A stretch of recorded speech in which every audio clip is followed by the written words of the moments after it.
पानी पंचायत पक्ष 2026 पालन मुख्य उद्देश्य होची हमर पानीर केमती सुविनियोग हम और तार संरक्षण केमती हम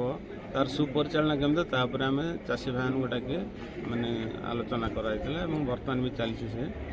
माने विभिन्न विभाग तरफ आसती उद्यान विभाग कृषि विभाग जो सब एक्सपर्ट अच्छा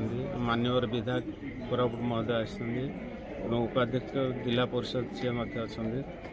चाषी बुझे पानी केमती सुविनियोग हो पार और तार केमती रक्षणाबेक्षण कर जो डीप बोरवेल लोक पैसा बांधे डीप बोरवेल हो पारनी कौन रही असुविधा डीप बोरवेल जोटा पैसा बांधे से आमर सब पैकेज अनुसार होता आज्ञा मैंने 4टा पैकेज होता कोरापुट जिलार 2टा पैकेज फाइनाल होता और 2टा पैकेज सेना अटकी रही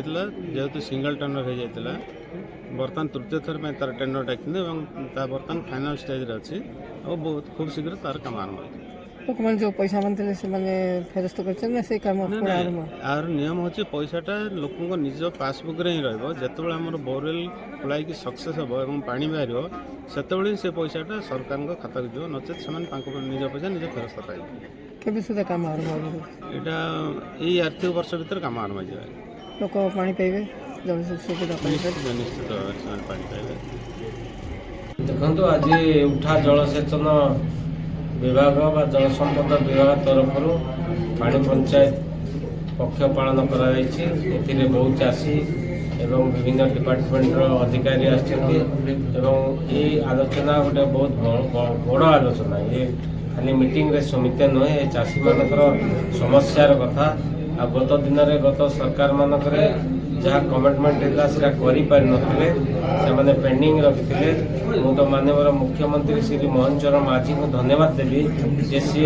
जो टेंडर प्रक्रिया भी होता केमती टेंडर प्रक्रिया करी आज उठा जलसेचन डीप बोरवेल जो 1900 बोरवेल को आज संगे कार्यक्रम कर फील्ड चली आज आम गाँव गाड़ी जाइए जो कार्यक्रम जो द्वारा चाषी माने किभली तांकर जमी को आय वृद्धि करेंगे तांकर फसल जदि वृद्धि पाइला जलसेचन वृद्धि हेले तांकर खेत बा चाष जमी रे तांकर फसल मध्य बढ़ी